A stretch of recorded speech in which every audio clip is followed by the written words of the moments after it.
আন্তর্জাতিক গুম প্রতিরোধ দিবস উপলক্ষে আয়োজিত গোলটেবিল বৈঠকে গুম খুনের যথাযথ বিচার, দায়বদ্ধতা নিশ্চিত করা এবং ভবিষ্যতে এ ধরনের ঘটনা প্রতিরোধে কার্যকর ব্যবস্থা নেওয়ার উপর গুরুত্বারোপ করেছেন বক্তারা। ৩০ আগস্ট শনিবার রাজধানীর একটি হোটেলে গুম দিবস উপলক্ষে আয়োজিত এক গোলটেবিল বৈঠকে বক্তারা এসব কথা বলেন।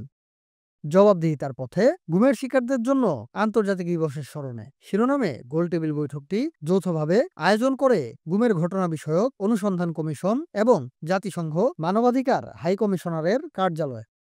আলোচনা সভায় অতিথিদের মধ্যে উপস্থিত ছিলেন গণপূর্ত উপদেষ্টা আদিলুর রহমান খান, আন্তর্জাতিক অপরাধ ট্রাইব্যুনালের প্রধান কৌঁসুলি তাজুল ইসলাম, গুম কমিশনের সদস্য নাবিলা ইদ্রিস ও ঢাকায় জাতিসংঘের আবাসিক সমন্বয়কারী কার্যালয়ের জ্যেষ্ঠ মানবাধিকার বিষয়ক উপদেষ্টা হুমা খান।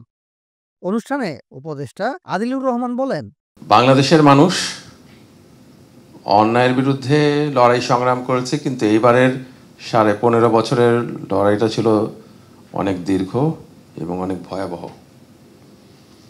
এর পরিণতি 36 দিনে আসলেও এর পিছনের ইতিহাস অনেক লম্বা।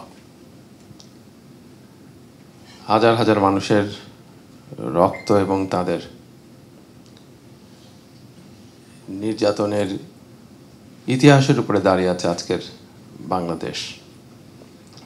আমি বিশ্বাস করি এবং জোরালোভাবেই মনে করি যে OHCHR এর ঢাকা যে মিশন এবং গুম কমিশনের যৌথ উদ্যোগে আমাদের বাংলাদেশের মানুষকে,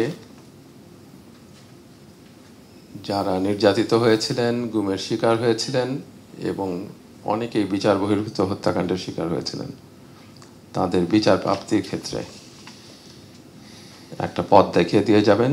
বক্তারা জানান, এখানে যারা রাজনীতিবিদ বা বাংলাদেশের যে সমস্ত রাজনৈতিক দল আছেন, যারা সামনে ক্ষমতায় আসবেন বলে ধারণা করা যায়, বা সরকারি দলে থাকুক বা বিরোধী দলে থাকুন, তাদেরকে এই আলোচনাটা শোনানোটা জরুরি। কারণ তাদেরকে বুঝতে হবে যে বাংলাদেশে কি ঘটে গেছে এবং এটার বিচার না হলে বাংলাদেশে আবার কি আসতে পারে।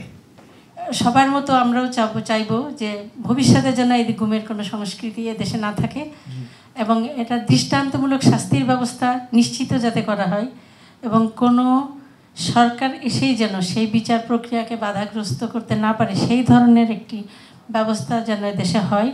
News desk, Bangla flow.